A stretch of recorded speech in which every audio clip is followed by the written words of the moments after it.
नमस्कार भोपाल, मैं हूं आसिफ सिद्दीकी और आप देख रहे हैं पत्रिका न्यूज़ बुलेटिन। चलिए सबसे पहले हम बात करते हैं आज की खास खबरों की। निगम अमले ने ढहाया ऐतिहासिक शौकत महल का गुंबद और छज्जा। नेता प्रतिपक्ष अजय सिंह ने मुख्यमंत्री पर लगाए आचार संहिता के उल्लंघन के आरोप। महापौर ने चौपाल में आए बच्चों की बात मानी। अब EWS भवनों में बनेंगे रीडिंग रूम।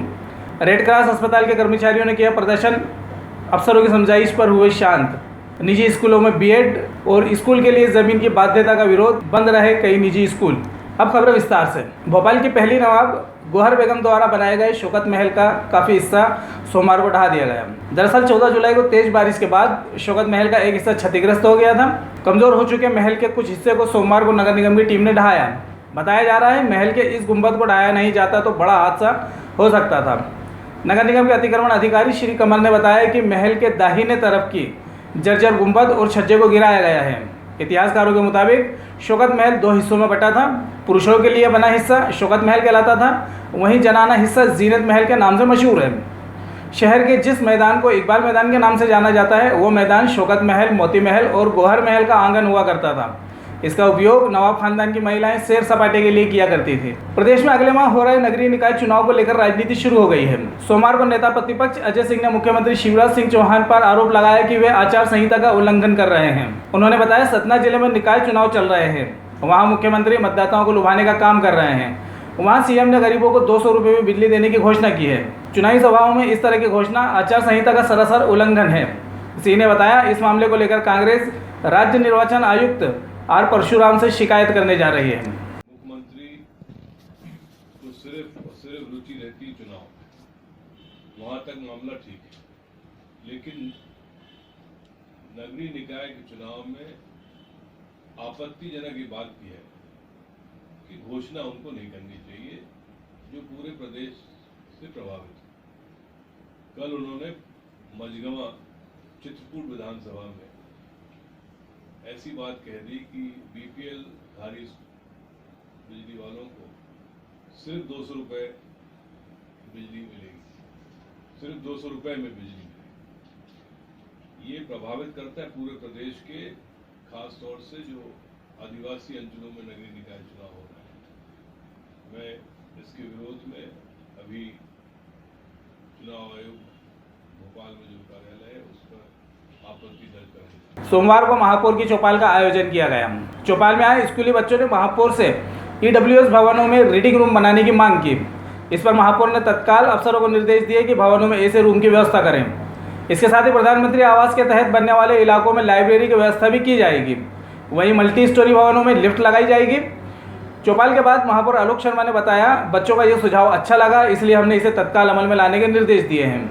इसके साथ ही चौपाल में पहुंचे खजूरी स्कूल के बच्चों ने सड़क बनाए जाने की बात को लेकर महापौर का धन्यवाद ज्ञापित किया। बच्चों ने कहा स्कूल तक के पहुंच मार्ग के दोनों ओर वे पौधारोपण करना चाहते हैं।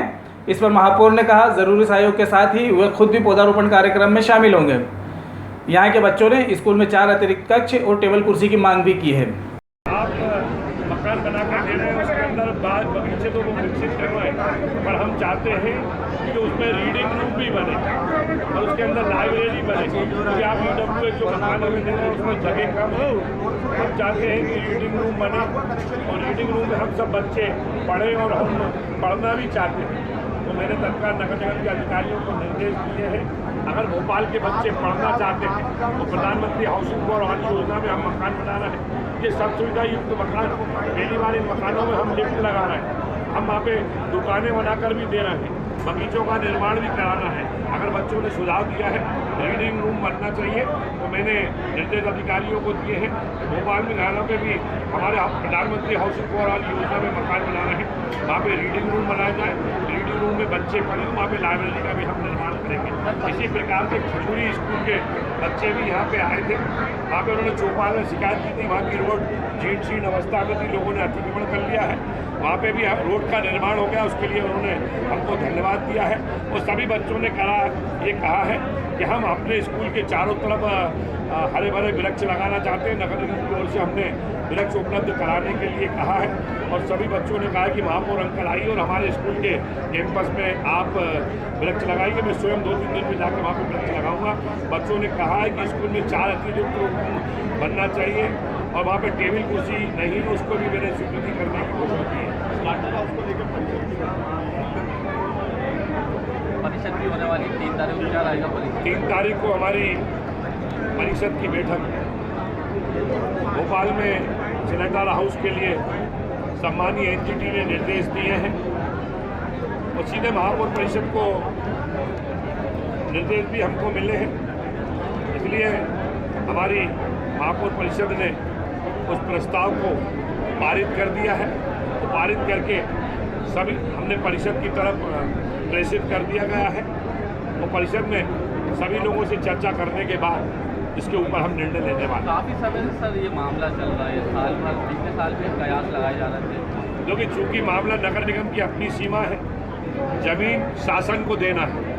हमको जो निर्देश सम्मानीय एनजीटी ने दिए हमने उसका पालन कर दिया है, पालन करके परिषद में पहुंचा दिया है। परिषद में चर्चा करने के बाद जो निर्णय होगा उसको हम शासन को पहुंचा देंगे और शासन को जमीन आवंटन का काम करना है। शासन जो भी जमीन का आवंटन करेगा वो सम्मानीय एनजीटी जो निर्देश देगा उसका हम पूरी तरीके से पालन करेंगे। देखिए, हमारा भोपाल स्वच्छ भोपाल बनना चाहिए, सुंदर भोपाल बनना चाहिए, विकसित भोपाल बनना चाहिए। संकट को लेकर हमारी नगर सरकार काम कर रही है। भारत सरकार का स्वच्छता सर्वेक्षण हुआ था, उसमें हमने प्रतियोगी के रूप में, प्रतिभागी के रूप में हिस्सा लिया था। उस साफ सफाई व्यवस्था में हम इस सर्वेक्षण में देश में दूसरे नंबर पर आए। कहीं ना कहीं कुछ कमी रह गई है, उसका मन के अंदर तकलीफ जरूर है, पर जो कमियाँ रह गई हैं, जो खामियाँ रह गई हैं, उनके बारे में हम आत्मचिंतन करना है, आत्म अवलोकन करना है और उनको दूर करने का प्रयास करना है। नगर निगम इस बात के ऊपर भी विचार कर रहा है। भोपाल में कई बस्तियों में सुअर हैं, तो ये सुअरों के बारे में हमको जो जानकारी प्राप्त हुई है, इनको सुअर को पालने का काम कुछ समाज के लोग करते हैं। हम सुअर पालने के विरोधी नहीं हैं, हम किसी समाज के विरोधी भी नहीं हैं, परंतु जब हमको पता लगता है कि सेवा बस्ती या झुग्गी बस्ती में मिट्टी का बाड़ा बनाकर सुअर सुकरिया को छोड़ा जाता है और वहाँ से जो 10-15 बच्चे उनके पैदा होते हैं, वो जब बड़े हो जाते हैं और उनको दिल्ली की मंडी के अंदर बेच दिया जाता है। मैं समझता हूँ कि सुअर अब नगर निगम सीमा में नहीं पलना चाहिए। अगर सुअरों को पालना है तो नगर निगम सीमा के बाहर पालें। उसके लिए हम एक नियम बना रहे हैं, उपविधि बनाकर इसको ये काम भी हम करके भोपाल को साफ सुथरा शहर बनाना चाहते हैं।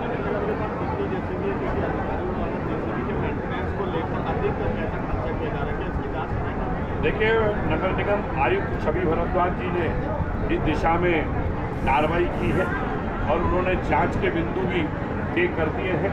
उनके लिए एक समिति भी अधिकारियों की बना दी है।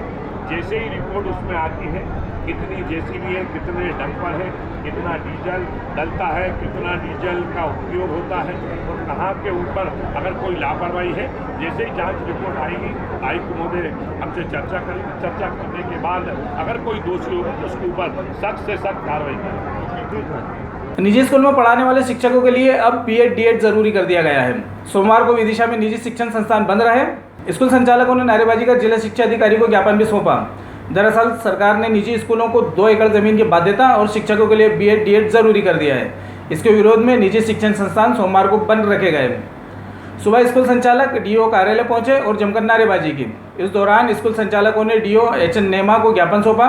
वहीं भोपाल में विरोध का असर नजर नहीं आया। यहां अधिकांश स्कूल सामान्य दिनों की तरह खुले रहे। रेड क्रॉस अस्पताल भोपाल में सोमवार को कर्मचारियों ने विरोध प्रदर्शन किया।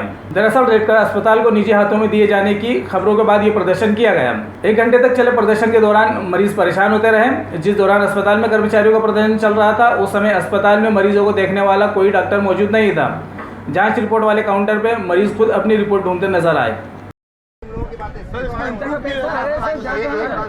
अभी मैं जब वहाँ था, एक मेन मुद्दा ये था कि रेड क्रॉस आउटसोर्स है ना।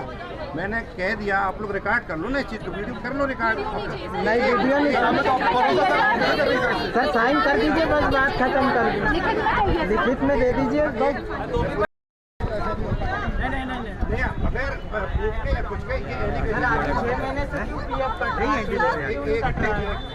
ये ना बगैर प्रूफ के 40 लाख की पेनाल्टी लगी। ये नहीं लगी होगी तब क्या करोगी? 40 लाख की पेनाल्टी बताओ हर चीज़ है तो दिखाओ। वही तो कह रहा हूँ आया यही चीज। अभी तुमने कह दिया कि वो आउटसोर्स हो रहा है, कंफर्म जा रहा है 1 तारीख से। राजधानी भोपाल में सोमवार को राज्य स्तरीय युवा उत्सव की शुरुआत हुई। प्रशासन अकादमी, मानस भवन और शहीद भवन में इस उत्सव का आयोजन किया गया। प्रदेश भर से आए युवा कलाकारों ने अपनी प्रतिभा का यहाँ प्रदर्शन किया। प्रदेश के 7 संभागों से 450 कलाकार 2 दिनी उत्सव में अपनी कला का प्रदर्शन करेंगे। खेल और युवा कल्याण संचालक उपेंद्र जैन ने आयोजन की जानकारी दी। उन्होंने बताया, पहले दिन प्रशासन अकादमी में सुबह लोक नृत्य और दोपहर में शास्त्रीय संगीत के कलाकारों ने अपनी प्रस्तुतियां दी। अनुसूचित जाति और किसानों के साथ अन्याय के विरुद्ध कांग्रेस ने मुख्यमंत्री शिवराज सिंह का पुतला फूंका। कांग्रेस नेता अहमदनगर चौराहे पर एकत्रित हुए थे। उन्होंने मुख्यमंत्री शिवराज सिंह चौहान एवं भाजपा प्रदेश अध्यक्ष नंद कुमार सिंह चौहान के पुतलों का दहन किया। पुतले को लेकर पुलिस और कांग्रेस कार्यकर्ताओं के बीच जमकर हाथापाई भी हुई। इस खींचतान में मुख्यमंत्री का आधा पुतला पुलिस के हाथ लगा। शेष बचे पुतले को जब जलाया गया तो पुलिस ने पानी की बौछार कर दी। तेज बौछार की मार झेल नहीं पाने से कांग्रेस कार्यकर्ता तितर बितर हो गए। अंतिम श्रावण सोमवार पर प्रदेश भर में विभिन्न धार्मिक और सांस्कृतिक कार्यक्रम आयोजित किए गए। राजधानी भोपाल के भोजपुर मंदिर में 14 सोमवार को शिव भक्तों का तांता लगा रहा। भक्त श्रावण के रिमझिम फुहारों में भगवान भोलेनाथ के दर्शन के लिए कतार में लगे रहे। अनुमान के मुताबिक सोमवार को 10,000 शिव भक्त भोजपुर पहुंचे। उधर राजगढ़ में भी प्राचीन शिवालय खोयरी बैजनाथ महादेव के दर्शनों के लिए शिव भक्तों की भीड़ उमड़ी। विदिशा जिले के सिरोंज में सावन सोमवार पर भव्य कांवड़ यात्रा का आयोजन किया गया। रायसेन के भगवती मंदिर में सोमवार को भजन कीर्तन हुए। माता मंदिर पुजारी राजेश कुमार ने बताया, भजन कीर्तन में रायसेन सहित आसपास के गाँव की भजन मंडलियों ने भाग लिया। राजगढ़ जिले के डूब प्रभावित गाँव में एक पेड़ पर फंसे बंदरों को बचाने के लिए सोमवार को रेस्क्यू ऑपरेशन चलाया गया। दरअसल नीमच नदी पर बन रहे डैम से 36 गाँव डूब में आए हैं। इन गाँव में अंतिम चरण का गांव मोहनपुरा रविवार को जलमग्न हो गया था। इसी गांव के एक पेड़ पर बैठे बंदरों के पानी में फंसने के बाद इनका रेस्क्यू ऑपरेशन चलाया गया। बांध परियोजना से अब तक क्षेत्र के 36 गांव डूब चुके हैं। करीब 4,000 परिवार भी प्रभावित हुए हैं। बताते चले, ये बंदर शनिवार को पानी में फंसे थे। राजगढ़ से 7 किलोमीटर दूर इस डैम को देखने वालों की भीड़ भी बढ़ रही है। हालांकि डैम बनने का काम अभी अधूरा है और बिना सुरक्षा के लोग यहाँ पहुँच रहे हैं। यह निर्माणाधीन डैम हादसे का सबब बन सकता है। यहाँ रेलिंग पर खड़े होकर लोग सेल्फी ले रहे हैं, लेकिन उन्हें रोकने वाला कोई नहीं है। आज की खबरों में सिर्फ इतना ही। ताज़ा खबरों के लिए हमारे साथ बने रहिए। नमस्कार।